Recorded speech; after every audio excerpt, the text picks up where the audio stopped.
Hello, ladies and gentlemen, and welcome to this absolute stunner, I would say. I don't know if people were expecting this from Texas A&M, but they are just absolutely shutting this team out for two specific reasons, which I'll get into later. But before we do that, like and subscribe, have a comment. Always helps. Let's get straight into this thing. So the score going into halftime is 24-0. There's a lot of time for Missouri to bounce back and change the way this game has been going. But quite frankly, right now, Missouri has been able to get nothing done offensively. They're 0 for 1 on fourth down and 0 for 5 on third down. 4 first downs, 79 total yards, as well as 15 yards in penalties.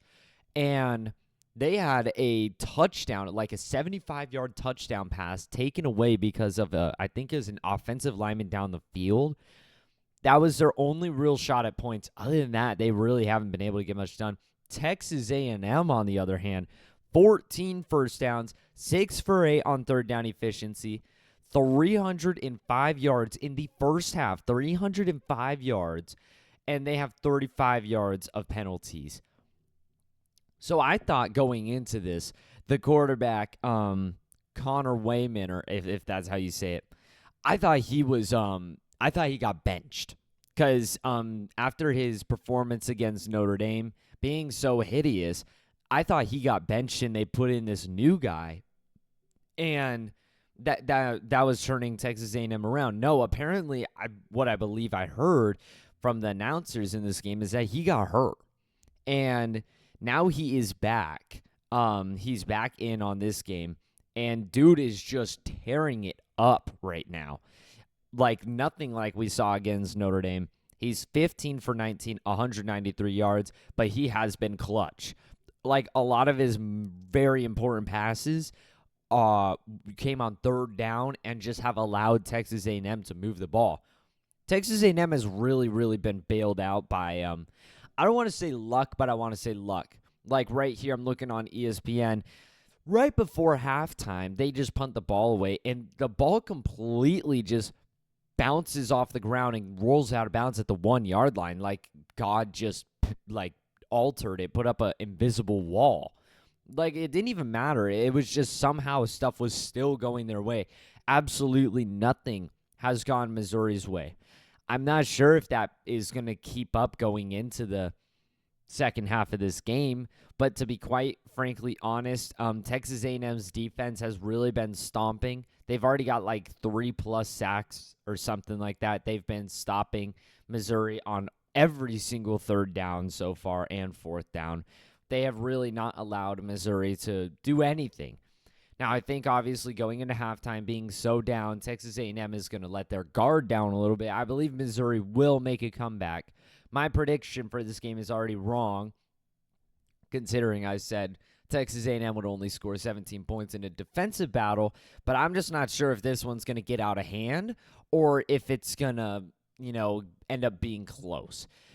But what does this mean for Texas A&M? I mean, Texas A&M, from, again, what I heard from the announcers, has the third easiest SEC schedule, and they really do. I mean, they've got Missouri, LSU, and Texas. Those are the only, or I guess Notre Dame as well. Those are the only ranked teams. I mean, in terms of SEC only, this team has a very SEC-only easy schedule. But since they played Notre Dame, it does make it a bit harder, and it does suck that they lose that because that was a home game. But they literally have every important game the rest of the year at home. Next week they play at, they get a bye week. Then the week after that they play at Mississippi State. Come back, host LSU. After that, hit the road against South Carolina. After that, host New Mexico State. Then on the road at Auburn, and that honestly could be scary just because, that would seem like one Texas A&M would drop. And then host Texas. They're probably not winning that game, but that is going to be a big-time rivalry. And it's just like this would be the game they need to win.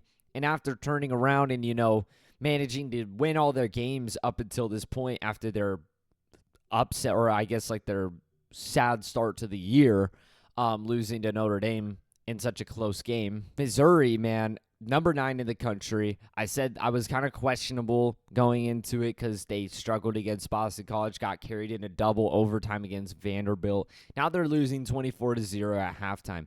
Is Missouri really the number 9 team in the country, or are they overranked? I think they might be a little overranked. Just saying.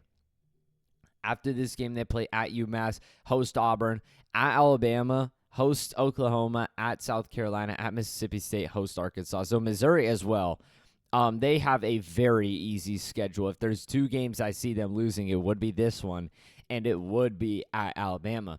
But really, like, this is the one you need to win over both of those, and you've got a spot in the playoffs, Like, you are chilling, and they are just getting thrashed right now by Texas A&M. Really hard to say anything about this. It has just gone Texas A&M's way. I was kind of skeptical that they were favoring Texas A&M. I didn't know if Texas A&M had it in them. But to be honest, this is quite the embarrassment. Now, last time I made a halftime video about a game that was kind of embarrassing, it was Arkansas-Oklahoma State. And Oklahoma State managed to come all the way back and win that game. So I don't want to speak too soon, but 24-0 is a lot different than 21-7. It's a 24-point deficit versus a 14-point deficit. That's a little difficult, as well as it was in Oklahoma State. Oh, I guess this is, well, no, it was reverse. It was reverse there. Arkansas was on the road. Texas A&M's at home. This field is loud.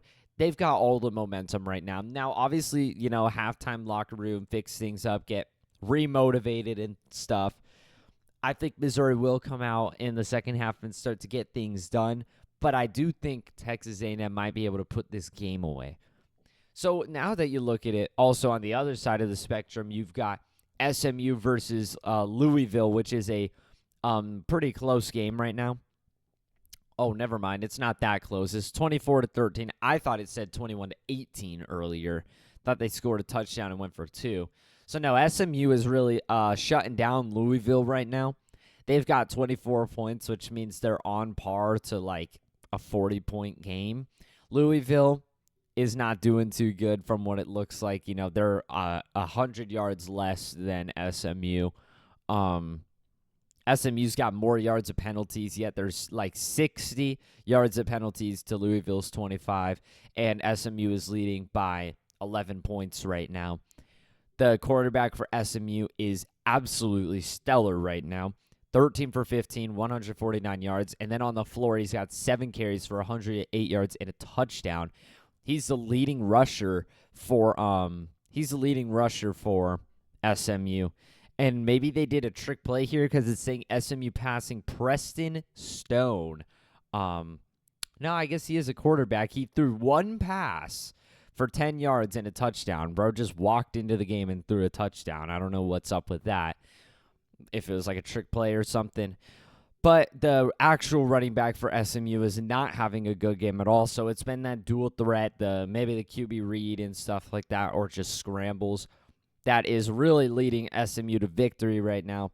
After looking how Louisville performed against Notre Dame, I really thought their defense was going to lock up. But you look at SMU right now, if they go on the road and kick the crap out of Louisville, who really should have beat Notre Dame, SMU's only losses to BYU, and BYU sits at undefeated. Maybe BYU is really that good of a football team, and we just weren't aware, Other games that are being played right now, Pitt, North Carolina is it's tied 17-all.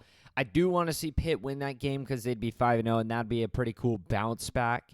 But I'd really want to see North Carolina win with what is happening over there. UCLA, Penn State is a close defensive game. Penn State barely managed to put on another touchdown right before halftime. And that's pretty much all the games. Purdue, Wisconsin's kind of carrying that one away. Boston College is up by 8 on Virginia.